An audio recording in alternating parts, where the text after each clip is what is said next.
So, imagine you're buying a brand new car, right? Mm-hmm. Like off the lot. Yeah, off the lot. And the manufacturer's entire marketing slogan, the whole pitch, is basically safety first. Right. They're selling you on the reinforced chassis, the advanced sensors, all of that. Exactly. The absolute guaranteed reliability of the vehicle. But right before they actually hand you the keys, they slide this massive, dense contract across the desk. The dreaded fine print. Oh, it's worse than fine print. It requires you to legally agree that the steering wheel might just, detach at any given moment. Uh-huh. And if it does detach while you're literally driving down the highway at 70 miles an hour, it is entirely legally your fault because you trusted the steering wheel in the first place. I mean, that is the ultimate modern paradox, isn't it? It's crazy. And you are sitting at the table with us today listening to this because that exact scenario is the bargain you are making right now in the digital world. We all do it. We have this universal human reflex to just blindly scroll to the bottom of the page, hit that little blue I agree button, and just move on. Because we want access to the tool. We're busy. Exactly. We just want the shiny new toy. But today, we're intervening. Consider this an intervention for you, and honestly, for ourselves too. Because our mission for this deep dive is to finally stop scrolling and actually read the terms before we click accept. And we're looking at something very specific today. We are staring down the official Anthropic consumer terms of service, specifically the version effective October 8th, 2025. And I can see your finger has literally been hovering over your mouse for 20 minutes now? Dude, yes, because reading this document actually reveals this massive, terrifying structural asymmetry of power. You're definitely feeling the weight of the legal reality over there. I'm just trying to keep us grounded so we can, logically navigate what this actually means for the person listening. Instead of just throwing our laptops into the ocean. Exactly. Let's not unplug the routers just yet. Okay, fair. So the central mystery here, the thing I'm totally stuck on, is this massive contradiction. Think about how this company markets itself to you. They're all about being the safe option. Right. Their entire brand identity, the reason enterprise users and regular people flock to them, is built around this core concept of safety and reliability. They definitely position themselves as the responsible adults in the AI room. But when you actually read the legally binding contract they force you to sign, they explicitly mandate that they are legally responsible for absolutely nothing. It's a striking disconnect, for sure. The whiplash is very real when you put the public relations strategy right next to the legal defense strategy. Okay, let's look at exactly how they set up this promise. Right at the top of the terms, in Section 1. Let me read this. Go for it. It says, quote, Anthropic is an AI safety and research company working to build reliable, interpretable, and steerable AI systems. Sounds incredibly secure. It does. Reliable, steerable. It makes you feel like you're buying a Volvo. It suggests a system that's been mapped out, engineered with precision, and is entirely under your control. I mean, that is their corporate mission. It establishes the standard they're aiming for. It's the whole reason you're paying them a subscription fee. Right. But the legal framework for a developing technology has to account for the physical reality of the engineering, not just the aspiration. Okay, but what happens when the rubber meets the road in the legal text?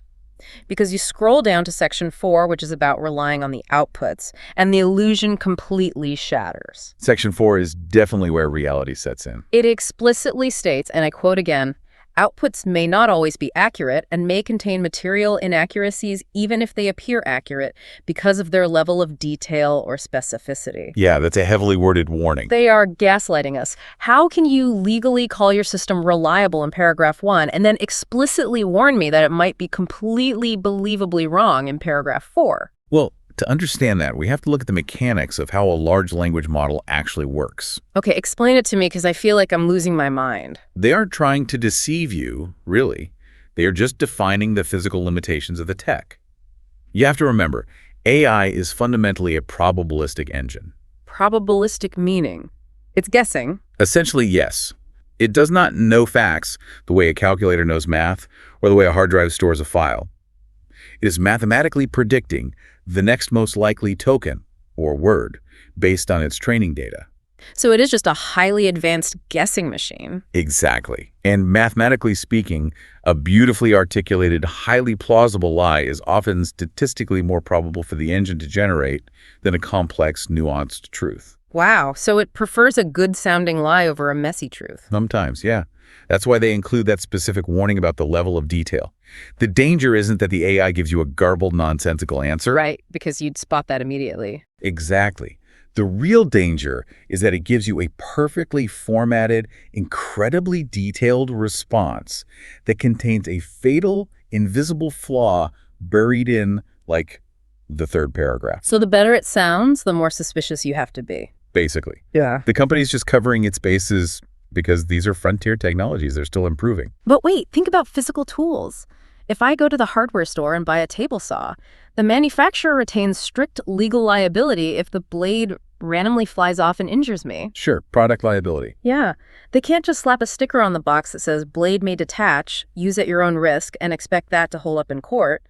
So why does the software industry get a free pass to sell unpredictable tools to consumers? Because legally and historically, software has never been treated as a physical good. Which is crazy to me. Well, it's treated as a licensed service.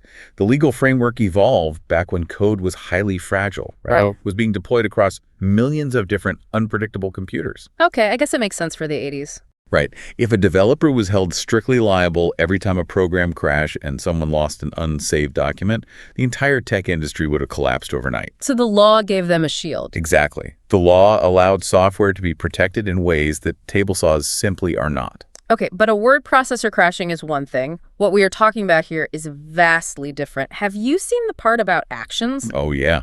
That's a huge shift in the ecosystem. The Anthropic term specifically defines something called actions. The AI can now take actions on your behalf. It mentions software manipulation, data processing, system interactions. It's moving from a passive chat interface to an active agent. We are actively handing over the keys to our digital environment. I'm just picturing this autonomous agent hallucinating a command and accidentally deleting my entire hard drive. Or sending a heavily hallucinated, deeply insulting email to your boss. Yes, exactly. Which is exactly why the terms mandate strict human oversight. If you look closely, the contract dictates that these actions might not operate as intended, and it legally requires that you do not rely on them without independently confirming their accuracy. The burden of verification is entirely on the user. Okay, but think about the mechanical reality of that requirement. It makes no sense. How so? Imagine hiring an incredibly expensive, lightning-fast personal assistant to do your company's taxes. Okay, I'm tracking. This assistant operates at a scale that is incomprehensible. They can finish 10,000 complex tax returns in 3 seconds. Sounds like a great hire. Right, but the temp agency tells you, hey, just so you know, you still have to manually verify every single one of those 10,000 returns, line by line, because the assistant might have just invented fake tax code. Yep, that completely defeats the purpose. Exactly. If the technology's speed makes true human oversight physically impossible, what is the point of the tool? You are legally required to verify something that the machine was explicitly designed to do faster than you could ever verify. Well, this brings us to a really well-documented psychological thing called automation bias. Automation bias. Yeah. Human beings have this deeply ingrained tendency to trust automated systems, especially when we're overwhelmed or just tired. We inherently want to delegate our cognitive load. Because we want these tools to be set and forget. Exactly. Because that's how they market it to us. The whole pitch is save time, increase productivity. Right. But the terms of service are operating in direct opposition to human psychology. They legally forbid you from giving in to automation bias. So I'm not really delegating the work at all. Nope. You are merely augmenting the drafting process, but you remain 100% on the hook as the final auditor. But human nature says if an AI generates 50 pages of code, I'm just going to skim it, assume the math is right, and say, looks good. And the lawyers writing these terms absolutely know that. They know you aren't checking every line. So if we can't physically audit it, and we inevitably trust it because of our psychology, who pays the price when this steerable AI drives my business off a cliff? That is where the warranty disclaimers come in. You might want to sit down for Section 11. Oh, I'm already stressed about Section 11. I scroll down and suddenly the text just shifts into this massive wall of all caps. Ah, yes, the all-caps legal shouting. The document literally screams at you. It explicitly states the services are provided as is and as available. Standard legal boilerplate, but yeah, it's intense. It systematically erases every single promise from the marketing material. It disclaims all warranties of accuracy, availability, reliability, security, privacy. Like we said, this is the end user license agreement shield that has protected tech since the 80s. But it's totally contradictory. Section 1 claims they're building a reliable, secure AI company. Then Section 11 is down here in the all-caps dungeon, legally disclaiming all reliability and security. I know, it feels like a bait and switch. Yeah. But you have to look at it as a defensive posture against systemic ruin. What do you mean? Well, if they didn't include that all-caps disclaimer, think about what would happen. An enterprise user relies on a hallucinated answer, loses millions in a bad stock trade, and sues Anthropic. Okay, I guess people would do that. Or the servers go down for 2 hours on a Tuesday, you miss a critical legal filing deadline, and you sue them for lack of availability. So it's just lawyers making sure the company can't be sued into oblivion. Exactly.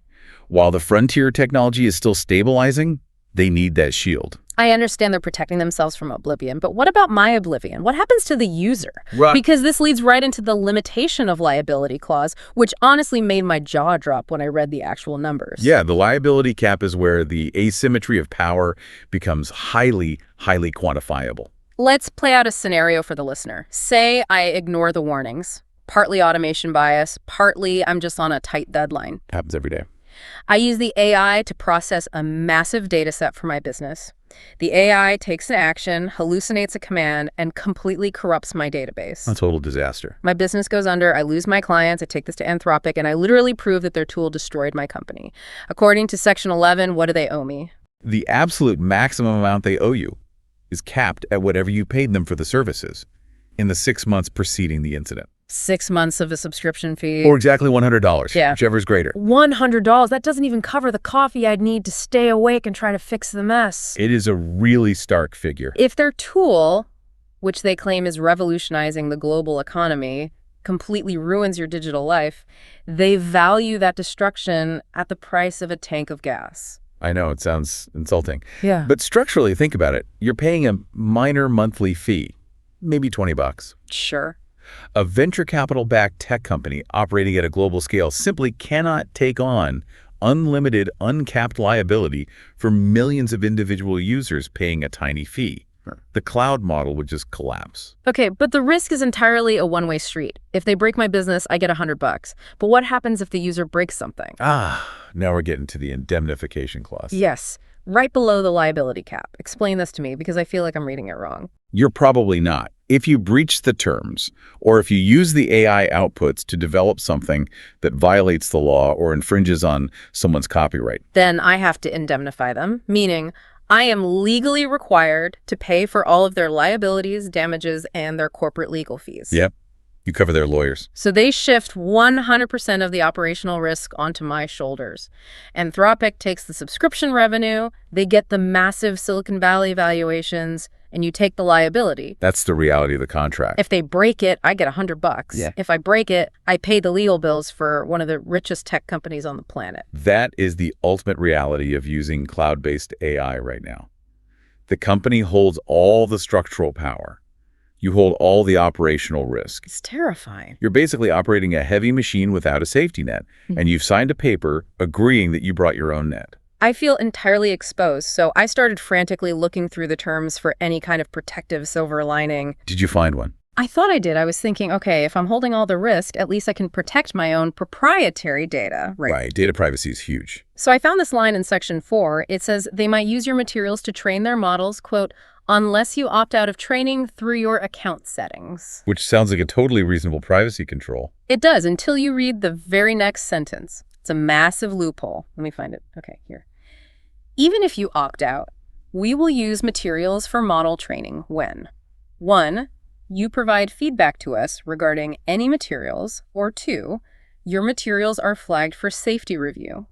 Oh man, so that isn't really a loophole, it's just the mechanical reality of how these models learn. What do you mean? It's based on a concept called reinforcement learning from human feedback, RLHF. Okay, but think about how insidious that is for a normal user. You go into your settings, Yeah. you explicitly opt out, you tell the system, do not use my private data. Right. A week later, you're working. The AI gives you a genuinely brilliant answer. And because you're a polite human conditioned by social media, You click the little thumbs up icon. To say good job. Exactly. But the absolute second you click that thumbs up, you have mechanically bypassed your own privacy settings. Because the feedback mechanism is critical for reinforcing the model. If you're grading its homework by giving it a thumbs up, you are actively generating training data. But nobody knows that. The vast majority of users have no idea that clicking a thumbs up instantly nullifies their explicit opt-out preference. Yeah, that's not exactly advertised on the dashboard. And the second part of that clause is even worse. Your data goes back into the training pool if it's flagged for safety review. Right, the automated filters. Which means an automated system is constantly scanning your private paid workspace. And if it arbitrarily decides your prompt looks slightly suspicious, boom. That's well-tagged. Yes.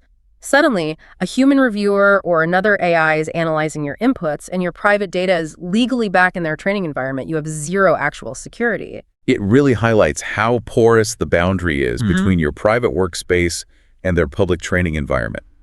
Their safety systems are structurally prioritized over your data exclusivity. And if you don't like any of this, if you realize this asymmetry is insane and you want to challenge it. I assume you looked at the termination policy. Oh, I did. Section 12. Anthropic can suspend or discontinue the service, quote, at any time without notice to you. Just like that. They can pull the plug on your entire workflow immediately.